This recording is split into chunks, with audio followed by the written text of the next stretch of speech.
लोकसभेमध्ये झालेल्या पराभवानंतर अजित पवार यांच्या राष्ट्रवादीमध्ये धुसफूस असल्याचं आता समोर आलंय। कारण बारामतीसह राज्यात अजित पवारांना भाजप आणि शिंदेंच्या शिवसेनेची मतं मिळाली नसल्याचा खळबळजनक आरोप अमोल मिटकरींनी केलाय।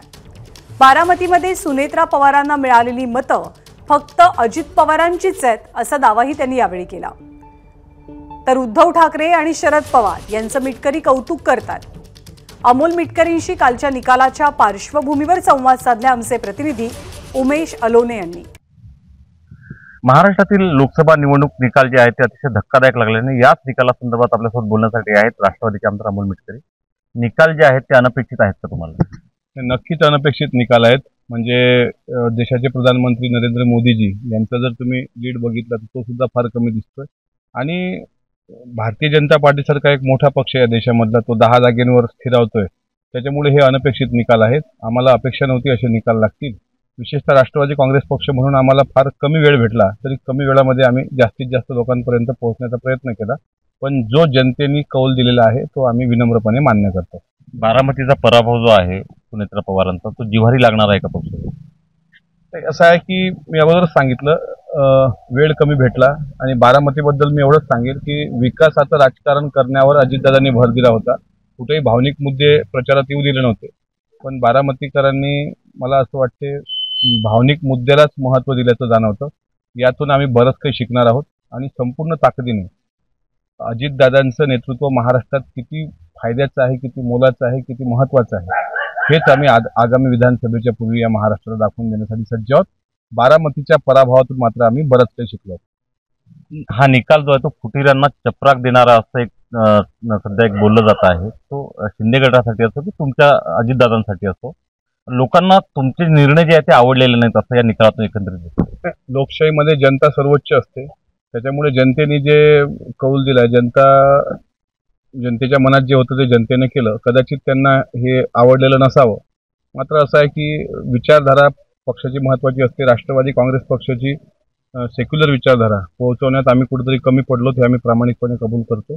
पण महाराष्ट्राच्या जनतेला हे आवडलं नाही असंच चित्र एकंदरीत ते दिसतंय। त्याच्यामुळे हा पराभवाचा फटका महायुतीला बसलाय। तुमची मतं जे आहेत ते शिंदेंना आणि भाजपला ट्रान्सफर झाले मात्र त्या दोघांची मतं अजितदादांना ट्रान्सफर न झाल्यामुळे तुमची एकच जागा आली असं बोललं जात आहे। साहजिक आहे। आम्हाला तर तसं आता वाटायला संख्येला जागा वाव भेटतं कारण आमच्या 4 जागा उभ्या होत्या।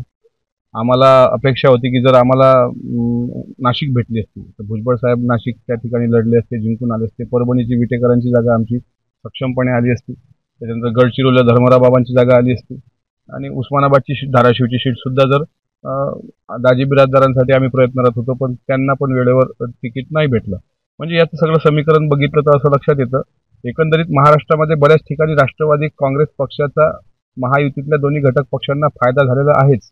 पण त्या दोघांचा जर फायदा व्हायचाच असता तर बारामतीमध्ये आमचा पराभव झाला नसता। एकंदरीत पवार साहेबांनी ज्या पद्धतीने निवडणूक हाती घेतली आहे त्यामुळे बॅकफूटवर अजित पवार गेल्याने निकाल जे आता लागलेले आहेत पुढं भविष्य जे अजित पवारांचं राजकीय भविष्य त्याच्याबद्दल अनेक शंका उपस्थित केल्या जातात। मी याचं थोडं विस्तृत उत्तर देण्याची माझी इच्छा आहे।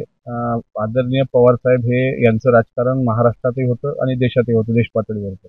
अजितदादांचं राजकारण महाराष्ट्रात खूप स्ट्रॉंग आहे।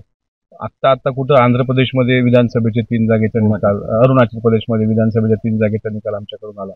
मात्र ही आमची सुरुवात होती। महायुतीत गेल्यानंतर आम्ही ठरवलं होतं आणि आजपर्यंत 4च्या वर कधी राष्ट्रवादी गेली नाही। विशेषतः आमदार नसताना 7 पर्यंत पवार साहेबांनी जे काही पद्धतीनं या ठिकाणी कमबॅक केलं ते निश्चितच वाखाणण्यासारखं आहे। त्यात काही दुमत असण्याचं कारण नाही। पण याच्यामुळं अजितदादा कुठं बॅकफुटवर गेले असं म्हणता येणार नाही। अजितदादाचं एक वेगळं नेतृत्व महाराष्ट्रात आहे आणि तुम्हाला मी आजच्या दिवशी विश्वासाने सांगतो की ठीक आहे आमचा पराभव आम्हाला मान्य आहे। पराभवानं दादांनी मागं भाषणात सांगितलं की विजयाने उन्माद करू नये, पराभवाने खचून जाऊ नये। आम्ही खचून गेलेलो नाही। आम्ही ताकदीनं अजितदादाचं नेतृत्व महाराष्ट्राच्या समोर मारतो। 2024 मध्ये अजित पवार महाराष्ट्राचे मुख्यमंत्री होऊ नये म्हणून जाणीवपूर्वक त्यांना डॉमिनेट करण्याचे प्रयत्न तुमच्याच मित्रपक्षाकडून होत असल्याचा एक प्रवाह जो तो महाराष्ट्रात आहे। आजच्या निकालानं तुम्हाला तसं वाटतं का? मला तसं अजिबात वाटत नाही। दादांमध्ये ती क्षमता आहे। आता मला सांगा आमचे विरोधक काय म्हणत होते ईव्हीएम सेट झाली, पीडीसीसी बँक उघड्या होत्या, पैशाचा वाटप झाला। आता हे मुद्दे तर सगळे खोडले गेले। ज्या पद्धतीनं सगळं कुटुंब एकत्र येऊन खालच्या पातळीवर अगदी मिशा काळेपर्यंतची भाषा करत होतं त्या आज ठीक आहे, तुम्ही सगळे एकत्र आले ना, अभिमन्यू सारखे दादा एकटेच लढले. मी तर म्हणतो ही जी काही मतं सुनेत्रा वहिनींना आहेत ना, ती फक्त अजितदादांचीच आहेत, ती इतर कोणाची असतील असं मला तरी वाटत नाही. त्याच्यामुळे भविष्यात मुख्यमंत्री पदासाठी अजितदादाच कॅपेबल आणि कार्यक्षम असलेले नेते असतील, त्याच्यात दुमत असण्याचं कारण नाही. म्हणजे बारामतीत तुम्हाला भाजप आणि शिंदे गटानं मदत केली नाही असा तुमचा थेट आरोप या तुमच्या बोलण्यातून जाणवतो. मला जाणवतो, म्हणजे माझं वैयक्तिक मत मांडायचा मला अधिकार आहे की असं निकाल 1 लाखाच्या फरकाने जर आमचा सीट तिथे गेला असेल, मग धोका कुठं झाला याचं पक्षाने चिंतन केलं पाहिजे. एक शेवटचा प्रश्न विचारतो. तुमचे 2 खास मित्र लोकसभेवर निवडून दिले आहेत. एक तुमचे खास परम मित्र आहे अमोल कोल्हे आणि दुसरे आहेत निलेश लंके. त्या दोघांना शुभेच्छा द्याल का तुम्ही? नाही, लंके साहेब माझे खरंच चांगले मित्र आहेत, कारण लंके साहेब कधी मातले नाहीत, कधी उन्माद केला नाही. ते डाऊन टू अर्थ राहिले, बोलत राहिलो आम्ही नेहमी. त्यांना माझ्या शुभेच्छा आहेतच. फक्त कोल्हेंनी दुसऱ्यांदा निवडून आल्यानंतर हवेत जाऊ नये. शेवटी त्यांना ज्या पद्धतीनं त्यांनी सुनेत्रा वहिनींवर टिप्पणी झाल्यानंतर ते हसले होते, ते मात्र आम्ही अजून विसरलेलो नाही.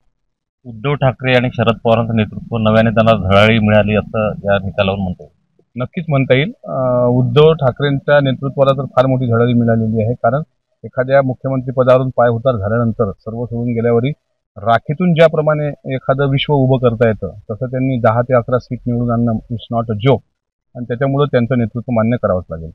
अजितदादांची मतं जी आहेत ती भाजपला आणि शिंदेच्या शिवसेनेला ट्रान्सफर झाली, मात्र दुर्दैवानं त्यांची मतं अजितदादांना ट्रान्सफर झाली नाही. त्यामुळे बारामतीतला आणि इतर 3 मतदारसंघात जे त्यांचा पराभव झाला तो घडून आला असल्याचा जो एक मतप्रवाह आहे तो अमोल मिटकरी यांच्या बोलण्यातून व्यक्त झाला आहे. उमेश सलोणे, एबीपी माझा, अकोला.